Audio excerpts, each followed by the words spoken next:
Buenos días, en este video les voy a hablar sobre el interrogatorio de parte y la confesión, que es lo que surge dentro del interrogatorio. Este interrogatorio es cuando se cita a una de las partes para que testifique o dé su testimonio, perdón, sobre los hechos que le constan sobre el objeto del litigio.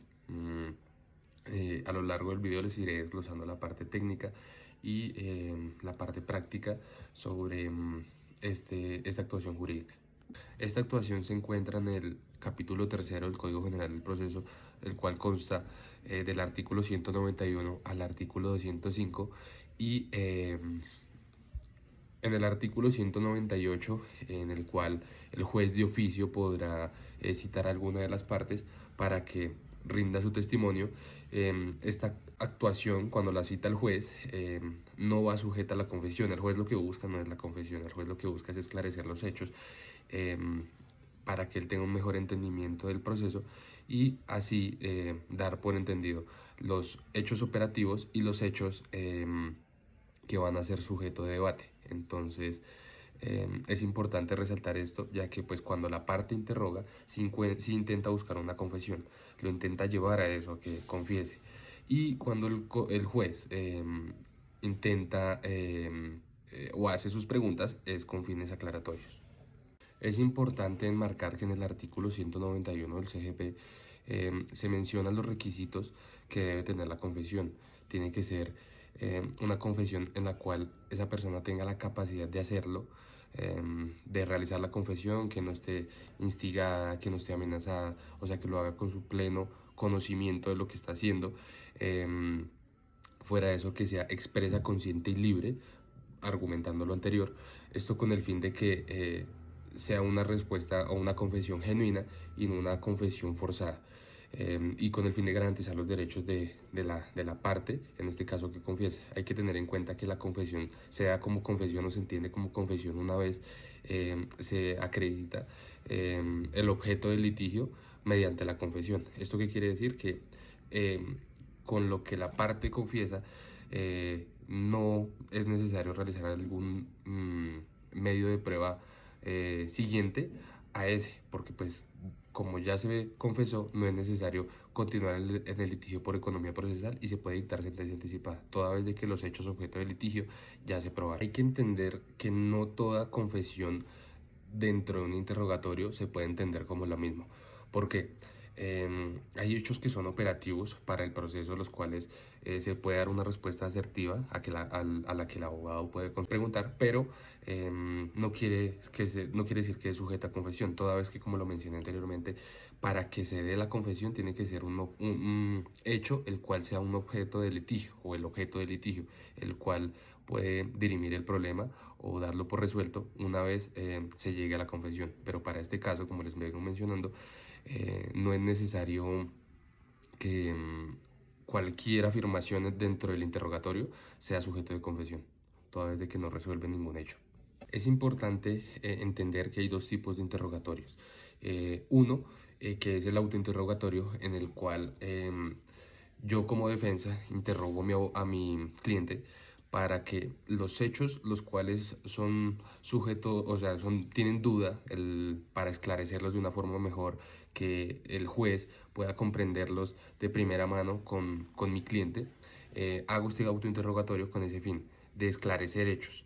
En el interrogatorio de parte, en el cual el abogado de la contraparte formula sus 20 preguntas, tiene un límite de 20 preguntas, puede que las use, puede que no, pero en este interrogatorio lo que él sí busca es la confesión, como lo mencioné anteriormente. Entonces están tres: el interrogatorio del juez, el cual busca también esclarecer los hechos; el autointerrogatorio, en el cual yo busco esclarecer los hechos que le convienen a mi cliente, que son el objeto del litigio; y el tercero, que es la contraparte, el interrogatorio de contraparte, en el cual se busca que la parte caiga en confesión con la formulación de las preguntas indicadas. De acuerdo al artículo 196, el cual habla cómo se debe valorar la prueba, si es divisible o indivisible, y cuándo la prueba se acepta. La prueba se acepta cuando no hay otro medio probatorio suficiente para que éste acredite la veracidad de la pretensión o del objeto del litigio,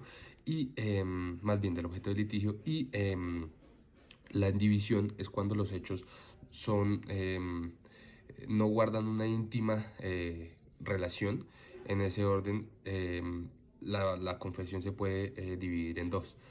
Esto, pues, con la sana crítica del juez y la valoración probatoria que este mismo lee. En el artículo 202 del Código General del Proceso se establecen cómo se debe llevar el interrogatorio, los requisitos y cómo se debe manejar dentro de la audiencia el mismo. Entonces ahí manifiesta el máximo de las 20 preguntas por la parte.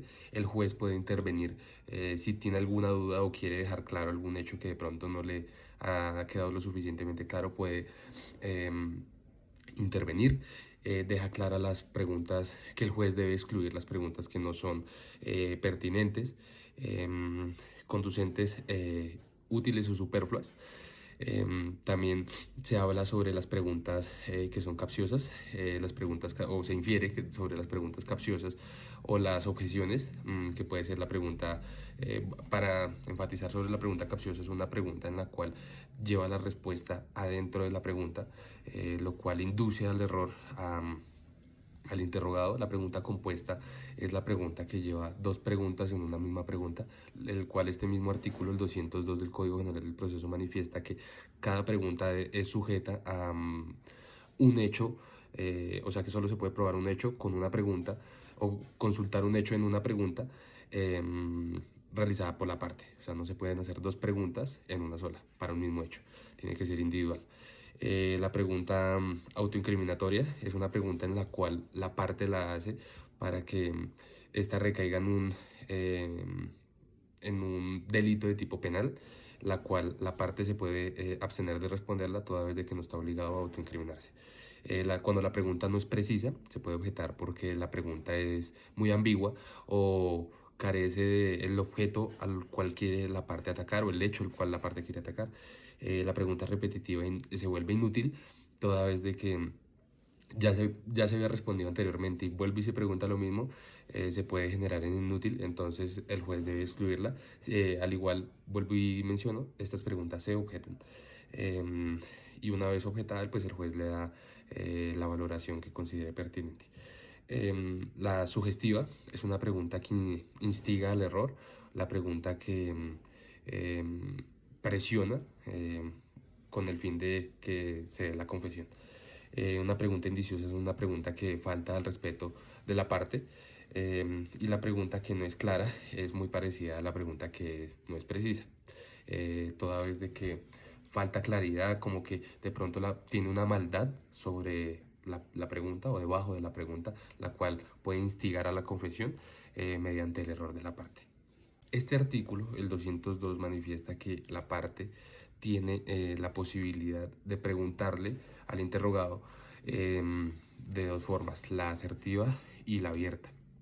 La pregunta asertiva está sujeta a un sí o un no, pero si el interrogado lo ve conveniente, puede sustentar su sí o su no. En la pregunta abierta no está sujeta a un sí o a un no, pero sí a esclarecer o la pregunta con el fin de que a todos nos quede claro su respuesta. O sea, vuelvo y digo, no está sujeto a un sí y un no, y la otra sí está sujeta a un sí y un no, y pues si lo ve pertinente, sustentar su respuesta muy brevemente. Este interrogatorio tiene una particularidad, y es que cuando se cita a interrogatorio de parte, en el cual el abogado lleva sus preguntas en sobre cerrado, pueden ser las 20 preguntas directamente en sobre cerrado, y la otra parte, la contraparte, no asiste, las preguntas que venían dentro del sobre serán tomadas por ciertas, toda vez de que la contraparte no asistió. Entonces se infiere de que la parte acepta todas las preguntas que están ahí. Si digamos la parte asiste, no estoy obligado a preguntar lo mismo que trae en el sobre, sino lo puedo ir modificando de acuerdo a cómo se vaya desenvolviendo la audiencia. De importancia enmarcar que el interrogatorio no simplemente es un medio de prueba sin importancia dentro de la audiencia, sino por el contrario tiene demasiada importancia, toda vez de que si se utiliza de forma adecuada y no se pregunta por preguntar, se puede llevar a culminar el proceso, como lo mencioné anteriormente, una vez terminando los interrogatorios. Porque si llevó a la confesión, las preguntas fueron conducentes en el sentido que condujo a la persona a a confesar sin ningún vicio, sin ninguna mala intención detrás de las preguntas, sino con unas preguntas certeras que atacan los hechos objeto de litigio sin oportunidad a que el interrogado se saliera por las ramas.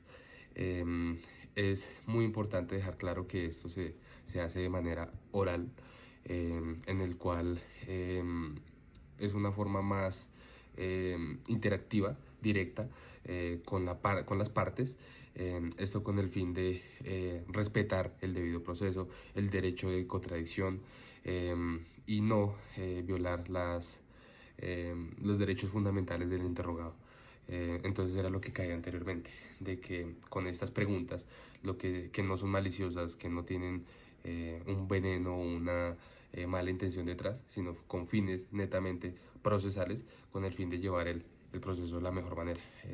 Ahí no es necesario que se utilicen las 20 preguntas, pero sí es necesario que todas las preguntas ataquen un solo hecho y que sea lo más relevante posible para el hecho, esto con el beneficio de la parte. Es de importancia precisar para el contrainterrogatorio de que si las preguntas que yo le voy a hacer al interrogado tienen que versar sobre las preguntas que ya se le hicieron previamente, no puedo agregar preguntas adicionales. Entonces, solo puedo enfatizar en estas mismas preguntas, esto con el fin de no hacer un desgaste y no hacer otro interrogatorio aparte, sino es un contrainterrogatorio respondiendo a las preguntas que ya se le hicieron previamente, esto para resolver dudas o para encontrar vacíos dentro de la respuesta.